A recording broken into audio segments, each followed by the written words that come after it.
ได้ทุกสบายได้มือได้ประเด็นได้เก่งได้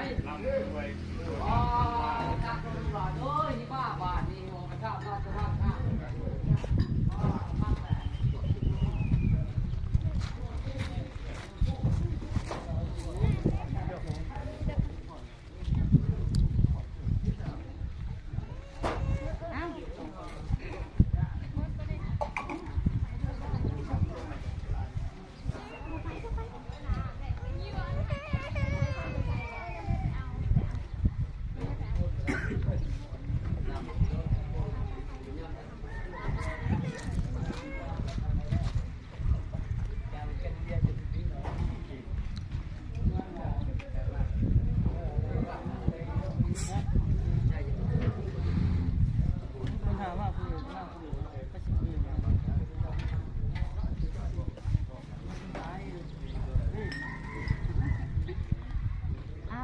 กันนะใจ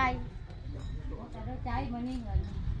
ที่นำสู้สองแก้วสองเงินนะครับเอาที่นำแก้นะแก้วมาให้กับทั้งสองสวยรวยใส่ไหลลังมามีศักดาสิทธิองค์อาภูมูญาติสีใจแจ้งของพาพหากับท่านพันและญาลุงน้อยมาดูนาจอยผู้สาวคนนี้จักฟังหน้าแต่เดินจะเข้าจับเจอนาเขาพาไปมาเป็นน้ำเชิญ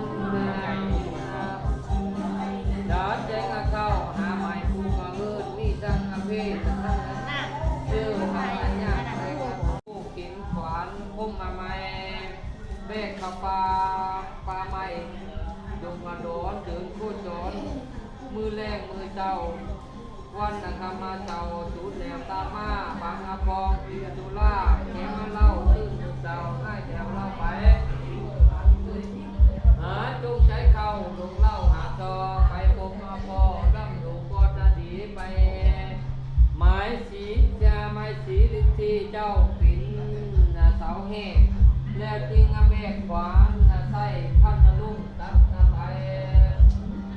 ตาปลายคงอลัมดีสะอาดมีเมลำธรรมศาสตร์ไม่คำไม่พูดล่ำพันลุ่มเขาเป็นน้ำปันน้ำพูมีมันกินข้าวปุ้นกินข้าวปุ้นเหลวเบิ่งงามสอยบอยยืนได้ตาก็เลยโอ้ยอย่าชี้ไม่เรื่องอะไรแบบนี้นะโอ้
อยู่ใกล้กับเที่ยวได้แล้ว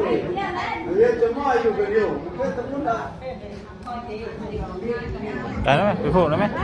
ไม่ได้เข้านะไม่ออกนะไม่เข้าได้ไหม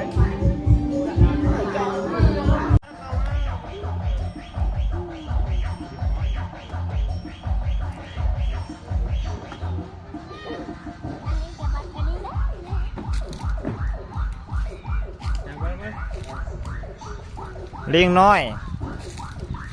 จ้าคาวีความขี้ดื้อโอ้มาให้เว้านะความขี้ดื้อ ไปกินเบียร์รถโอ้บักนี้นะ แม่จ้อยบ่ได้ไปให้แต่งปลาข้าวให้แม่กินป่ะจ้อยใส่แล้วแม่เจ้าน่ะสิเมื่อมื้อใดแม่เจ้าน่ะเฮ็ดช่างอื่นเดี๋ยวนี้แม่ใหญ่แพงตานะ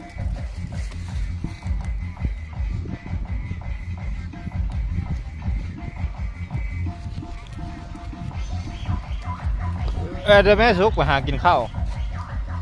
บ่ยากแล้วบ่กำลังหิวข้าวแล้วน้องวีเนาะน้องลาได้กินแล้วบ่ข้าวนะ